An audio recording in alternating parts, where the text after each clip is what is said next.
الحين يا ابو تركي اذا صار مشكله طال عمرك، ايوه، يجي واحد طال عمرك يصنع من الحبه قبه.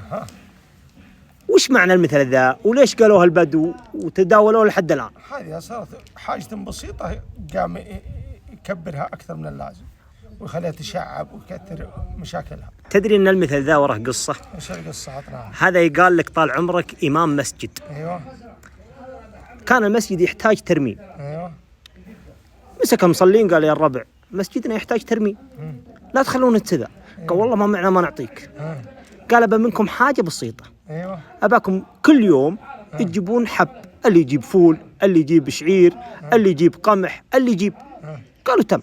كل يوم يحطون عند باب المسجد اغراضهم اللي يجيبونها معهم، اللي يجيب بليه شعير واللي يجيب بليه قمح. اسلم. المهم طال عمرك بعد سنه قالوا الامام هذا غشنا، سنه كامله ما سوى شيء، لا رمى مسجد ولا شرى شيء. ياخذها اللي يجيبونه ياخذها. ايه بعد سنه قال تعالوا له باني له مسجد في جهه ثانيه، مسجد فيه قبه كبيره.